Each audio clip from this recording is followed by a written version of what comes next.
ನೋಡಿ, ಮೊದಲನೇ ಆಯ್ಕೆಯಾದಂಥ ಸದಸ್ಯರು ಮಂತ್ರಿ ಸ್ಥಾನ ಕೊಡಬೇಕಂತ ಹೇಳಿ ಡೆಲ್ಲಿಗೆಲ್ಲ ಹೋಗಿ ಬಂದಿರುವಂಥ ಸುದ್ದಿ ರಾಜ್ಯದಲ್ಲಿ ಪ್ರಸಾರ ಆಗಿದೆ.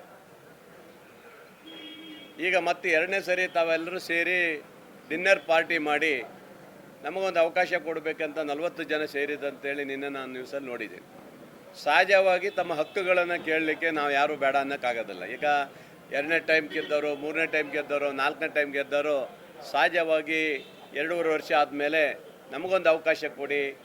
ಬಹುಶಃ ನಿಮ್ಗೆ ಗೊತ್ತಿರ್ಬೋದು, ನಮ್ಮ ಮಂಗಳೂರಲ್ಲಿ ಮತ್ತು ಕೊಡಗು ಜಿಲ್ಲೆಯಲ್ಲಿ ಯಾರೇ ಮಿನಿಸ್ಟ್ರುಗಳಿಲ್ಲ, ಒಬ್ಬೊಬ್ಬರೇ ಗೆದ್ದಿರೋದು. ಅಂಥ ಕಡೆ ನಮಗೆ ಕೊಡಿ ಅಂತ ಕೇಳುವಂಥದ್ದು ಸಹಜವಾಗಿರುತ್ತೆ. ಹಾಗಾಗಿ ಅವ್ರು ಕೇಳ್ತಾರೆ. ಅವ್ರ ಹಕ್ಕುಗಳಿಗೆ ಕೇಳಲಿಕ್ಕೆ ಯಾವುದೇ ನಮಗೆ ತೊಂದರೆ ಇಲ್ಲ. ಅವ್ರ ಹಕ್ಕು ಕೇಳಿದ್ದಾರೆ, ಮನ್ನಣೆ ಮಾಡಿದ್ದಾರೆ. ಅದನ್ನು ರಾಜ್ಯ ಸರ್ಕಾರದ ಮಾನ್ಯ ಮುಖ್ಯಮಂತ್ರಿಗಳು, DCM ಅವರು ಅಥವಾ ನಮ್ಮ ಕೇಂದ್ರ ನಾಯಕರು ಏನು ಮಾಡ್ತಾರೆ ನನಗೆ ಗೊತ್ತಿಲ್ಲ. ಆದರೂ ಅವ್ರೇನು ಕೇಳಿದಾರೆ ಹಾಗೆ ನಾವು ಸಹ ಪ್ರಬಲವಾಗಿ ಸುಮಾರು 30 ಜನ ಮೊನ್ನೆ ಹೋಗಿ ನಾವು 3 ಸರಿ ಮೇಲ್ಪಟ್ಟವ್ರು ಏನು ಗೆದ್ದಿದ್ದೀವಿ, ನಮಗೆ ಈ ಸರಿ ಅವಕಾಶ ಕೊಡಬೇಕಂತೇಳಿ ಮುಖ್ಯಮಂತ್ರಿಗಳು ಅಡ್ಡಿಲ್ಲ ಅಂತ ಹೇಳಿದ್ದಾರೆ.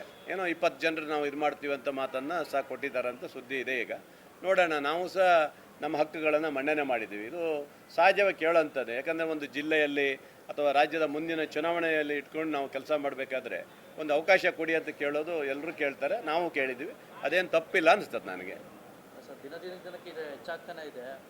ಆದಷ್ಟು ಬೇಗ ಮುಕ್ತಾಯ ಮಾಡೋದು ಹೋದರೆ ಇದು ಗೊಂದಲ ಸೃಷ್ಟಿ ಆಗ್ತಾನೆ ಇರುತ್ತೆ. ಯಾಕಂದರೆ ಫಸ್ಟ್ ಟೈಮ್ ಗೆದ್ದವರು, ಸೆಕೆಂಡ್ ಟೈಮ್ ಗೆದ್ದವರು, 3ನೇ ಟೈಮ್ ಗೆದ್ದವರು, ಹೀಗೆ ಗೊಂದಲಗಳ ಸೃಷ್ಟಿಯಾಗೋ ಬದಲು ಆದಷ್ಟು ಬೇಗ ಹೈಕಮಾಂಡ್ ಅವರು ತೀರ್ಮಾನ ಮಾಡಿ, ಈಗ ಏನೋ ಚುನಾವಣೆ ಬಂದುಬಿಡ್ತು ಅದರಿಂದ ಮಾಡೋಕ್ಕಾಗಲ್ಲ ಅಂತ ಹೇಳಿದ್ದಾರೆ. ಪಂಚರಾಜ್ಯ ಚುನಾವಣೆ ಬಂದಿದ್ದರಿಂದ, ಬೈ ಎಲೆಕ್ಷನ್ ಬಂದಿರೋದ್ರಿಂದ ಈಗ ಸದ್ಯಕ್ಕೆ ಅದು ಯಾವುದು ಬೇಡಪ್ಪ, ಅದಾದ ನಂತರ ನಾವು ಕ್ರಮ ತಗೊಳ್ತೀವಿ ಅಂತ ಮಾನ್ಯ ಮುಖ್ಯಮಂತ್ರಿಗಳು ಹೇಳ್ತಾ ಇದ್ದಾರೆ. ಹಾಗಾಗಿ ನಮ್ಮ ಒತ್ತಡ ಇದೆ, ಮಾಡಲೇಬೇಕು ಅಂತ ಹೇಳ್ತೀವಿ. ಮಾಡದೆ ಹೋದರೆ ನಮ್ಮ ಹೋರಾಟ ಇದ್ದೇ ಇದೆ. ಬಜೆಟ್ ಆದಮೇಲೆ ಒಂದು ಅವಕಾಶ ಇದೆ ಸರ್. ಬಜೆಟ್ ಆದಮೇಲೆ ಮಾಡಲ್ಲ ಅಂತ ಹೇಳ್ತಾ ಇದ್ದಾರೆ. ಯಾಕಂದರೆ ಚುನಾವಣೆ ಇದೆಯಲ್ಲ, ಬೈ ಎಲೆಕ್ಷನ್ ಚುನಾವಣೆ ಇರೋದ್ರಿಂದ ಖಂಡಿತ ಅದು ಮಾಡಲಿಕ್ಕೆ ಆಗೋದಿಲ್ಲ ಅಂತ ಹೇಳ್ತಾ ಇದ್ದಾರೆ. ಆನಂತರ ಮಾಡಿ ಅಂತ ಮತ್ತೆ ಇದೇ ಥರ ಮುಂದೆ ಹೋಗ್ಬಿಟ್ರೆ 3 ವರ್ಷ ಆಗ್ಬಿಡ್ತದೆ ಅವರಿಗೆ. ಆಮೇಲೆ ಇರೋ 2 ವರ್ಷ ಬರುತ್ತೆ, ಅದು ಇದಾಗೋದಿಲ್ಲ. ಹಾಗಾಗಿ ನಮ್ಮೆಲ್ಲರೂ ಒತ್ತಾಯ ಇದೆ ಅಂದರೆ ಕೊಡುವಂತೆ. ಭಾಳಷ್ಟು ಜನ ನಮ್ಮ ಜೊತೆಗೆ ಏನು 30 ಜನ ಸೇರಿದವ್ರು ಮಂತ್ರಿಗಳು ನಾವು ಆಗ್ಬೇಕಂತ ಏನು ಹೇಳಿಲ್ಲ.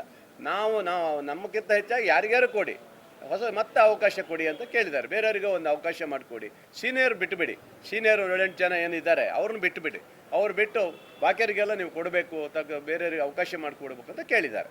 ಹಾಗಾಗಿ ಸಹಜವಾಗಿ ಇದೇ ಇರುತ್ತೆ ಅಷ್ಟೇ. Thank you. ನೀವು ಸಣ್ಣ ಆಗಬೇಕಲ್ವಾ? ಅದು ಒಂದು ಉತ್ತಮ ಆಹಾರದಿಂದ ಸಣ್ಣ ಆಗಬೇಕಲ್ವಾ? ಪ್ರತಿದಿನ ನಮ್ಮ ಜೀನಿ ಸ್ಲಿಮ್ನ ಯೂಸ್ ಮಾಡಿ ಯಾವುದೇ ಸೈಡ್ ಎಫೆಕ್ಟ್ ಇಲ್ದಂಗೆ ನೀವು ಸಣ್ಣ ಆಗ್ತೀರಾ.